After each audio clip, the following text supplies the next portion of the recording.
Welcome back, friend. I am so excited you have joined me today to talk about my favorites for Miss Universe Thailand 2020 out of our top 30. If you watch my channel, you will know that I am a big Thailand fan, and I have been waiting for them to take home a Miss Universe title in recent years. I know that the time is coming, friends, and if you think so too, then comment Thailand down below. If you're brand new to my channel, my name is Dani Walker. I'm a former pageant title holder, coach, and judge. I love talking about pageants, and if you enjoy hearing about them, then please subscribe to this channel, hit that notifications bell so you know when special episodes come out, as well as my weekly episodes that are published every Wednesday. And also don't forget to follow me on social media at Dani Walker. I love to engage with you there too and hear your requests for new episodes. I feel like this episode is going to be a little bit all over the place because I have been watching bits and pieces of the events leading up to Miss Thailand, and also because I don't speak Thai, unfortunately. So many things that I have seen and watched, I'm just trying to gather information based off of how the contestants sound, what they look like, how the audience is reacting to them. So I might be missing a few key points on this, so bear with me for this episode. God bless the person who came up with contestant numbers, because I don't know how I would get through this episode without them, just because I do not know how to pronounce these names, and it's really hard for me to sometimes match the contestant name with who that contestant is. So this helped me so much. The first contestant I'm going to talk about today is number 18. Oh my gosh, she looked stunning at the opening ceremony. I was so blown away just by her entire look, her styling, and also I must say the thing that she really nails is those facial expressions. She knows how to work it on stage. I definitely see her in a semi-final. Who knows, maybe she's gonna make it right up to that top 5 or top 3 or however they're breaking things up this year, but she's killing it on stage, friends. Like, that is her strength. Contestant number 1 mentioned that she had PTSD, so I would assume that's something she's probably bringing up in her interviews or something she might want to address on stage to the audience. During the opening ceremony, the word she was given was attention-seeking media, and I think that she got people's attention with her answer for that. She is a contestant that's not only beautiful, but does have some great speaking skills as well. It also helped me because she answered in English, which I just really appreciated. I would have really loved some subtitles, though. That would have been awesome. That reminds me, I should put subtitles on this episode. Number 8, she is one of our Golden Tiara winners, which means that she went from the top 100 straight to the top 30. She is a judge's favorite, fan favorite. I am seeing all about her on social media, and if this contest were to be judged by facial beauty, I think that she would advance right to a top 5, quite possibly win. As we saw last year, facial beauty, I think, was a really big determining factor in selecting the winner. But when you go to Miss Universe, we know that it's not only about facial beauty. You have to be able to speak, and she has clearly shown that she can. Now, I have not heard her speak in English yet, and I don't know if she does or if maybe Thai is just where she feels more comfortable, but I know that a lot of countries now are wanting to send contestants who speak English fluently. So I would like to know if you know, does she actually speak English? But regardless of that, I have to say, I have not heard her stumble once when she speaks. Oh my gosh, she to me is the definition of self-assured. She's a fan favorite, and for really good reason. She would be a top contender at Miss Universe, in my opinion, if she is selected as the Thailand representative. She kind of reminds me of Frederica, who was Miss Indonesia 2019, not because they look similar, but just because Frederica had such incredible and memorable facial beauty, in my opinion, on stage, and that's how I feel about her too. At the opening ceremony, number 91's search term or key phrase, whatever you want to call it, was the Thai educational system. So she got to speak on that.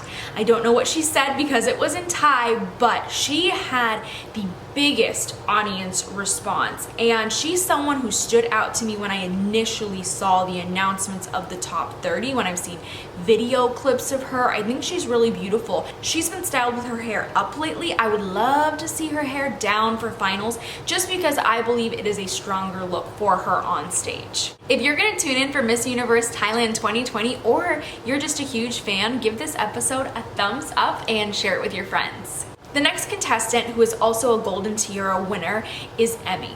And she is a huge fan favorite. She's one of the youngest. She's 19 years old, but that is not stopping her. They have asked her multiple questions about her age, and she says that her age shouldn't have anything to do with her qualifications for Miss Universe. She said that she has been preparing in pageants since she was 15 years old, so she has been working really hard for the past 4 years, and she feels ready and confident to bring home a Miss Universe crown for Thailand, and I can hear that in her words.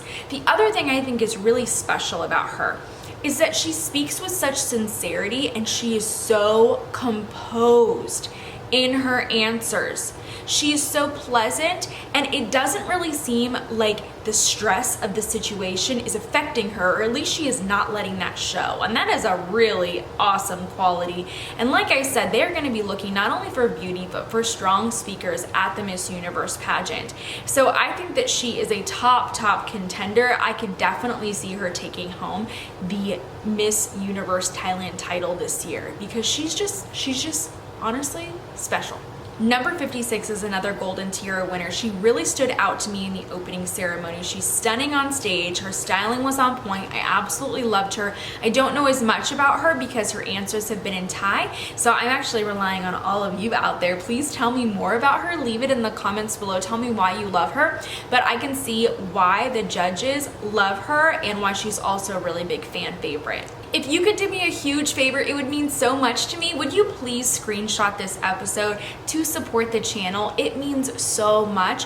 Post it to an Instagram story, or just post it on your feed. Hashtag and tag me at Dani Walker so that I can find it and repost it and share it, because I would really love to hear what you think about this year's group of contestants. And you know what? While you're at it, just tag one of the contestants to show them your support. Number 49, love her styling. She really reminds me of Eliza that's competing this year for Miss Universe Philippines because of her haircut. She is so beautiful and just stunning on stage and really well styled, and she is someone who stood out to me for that. I can easily see her also advancing to a semifinal. Number 38, I had no clue what she was saying, but apparently the audience loved it, so good for her. Also, to me, a contestant who is really standing out, that is showing those judges that she is there and she wants to be noticed and she wants to represent Thailand at Miss Universe. If you're watching this episode right now and you're getting ready to prepare for a competition, then please take advantage of my free pageant prep course. I'm a pageant coach, and I am so happy to share so many free resources with pageant contestants to help you prepare for your competition so that you could feel like you are doing your absolute best and so that you can feel your most confident. So take advantage of that by clicking the description below to take the free pageant prep course. Number 52, oh my gosh, what I really noticed about her was her gorgeous smile, and that stood out. People ask me a lot, coincidentally, about teeth in pageants and smiles in pageants, and I do think that a really big, beautiful smile is eye-catching on stage. Not saying that it's something that's necessary to be a title holder, but it's just one of those things that helps to draw attention to you, and that was the first thing that I noticed about her on stage. If you love Miss Universe Thailand and other pageant recaps, then be sure to check out my last year's episode and recap about the competition. Number 77 is a beautiful contestant, and that obviously caught my eye first, but she has been doing really well in my opinion. Now, since I don't speak Thai, like I said, I can't understand what's going on stage, but I can pay attention to how a contestant is speaking, and I noticed that she was very confident. She didn't stutter when she was speaking, or at least I didn't catch that, and she was one of those contestants that to me is just confident and solid in what she's doing. Number 82, she is another Golden Tiara winner, so big fan fave, big judges fave. She is so tall, so statuesque, and that just draws your eye straight to her. But I can really feel her confidence exuding. There's something about her that she is just owning who she is, and that's a quality that I love. I love to see that in contestants because I feel like it's so inspiring when you watch a woman who is truly confident and loves herself to just be like, oh my gosh, look at her owning who she is. I want to do the same. So love that about her. Definitely would see her advancing to a semifinal, if not making that top 5. Number 79, oh my gosh, just another gorgeous, gorgeous contestant. And it's just so hard this year because I feel like this is such a strong class of candidates that are competing for this title. Once again, I think, and I'm already predicting, that Thailand is going to be a front runner at Miss Universe. I see them advancing into that top 5 already because there's quite a few contestants here that to me have that potential, and especially because they're going to have some more time to prepare, hone in on all of those skills. So these contestants are just blowing my mind right now. I can't even, I'm just blown away, like how competitive this year is for so many countries for Miss Universe 2020. I can't wait. Number 97, she is a Golden Tiara winner and she wants to advocate for mental health. Oh my gosh, she is so beautiful. It's really been helpful for me personally that she's been speaking in English because I've been able to learn a little bit more about her. And one thing I want to mention is when they interviewed the recipients of the Golden Tiara, I really liked that we had this sit-down conversation with all 5 of them and we got to see sillier sides of each of them. I felt like they were so relaxed, and I love seeing that personality in title holders. I think that Amanda is one of those contestants that does have the ability to showcase her personality and not just present the issues that she cares about. So I think that that's really her strength on top of her just being gorgeous. Like, these women are unreal. They're unreal. They're just like, oh, they're fantastic. I really don't even know what to tell y'all because they're so amazing. So these are my thoughts on the contestants this year, but I want to know, what are you thinking? Who are your favorites right now? Do you think that there are any dark horses? What are your thoughts? What else do you know about these contestants that I don't know? Because I love hearing from all of you and I learned so much from your comments, and I love hearing it because a lot of times I get to share it in new episodes with everybody else, and I really appreciate that. So leave your thoughts in comments below. Don't forget to subscribe, hit the notifications, share this with your friends. I am so thankful for each of you who come back every single week to check out these episodes and to chat with me about pageantry and these young women so that we can really just encourage them and really support one another. So if you're all about supporting women, then please be sure to share this channel with your friends. It makes a huge difference for me and I greatly appreciate it. And I really hope that you come back for new episodes every single Wednesday.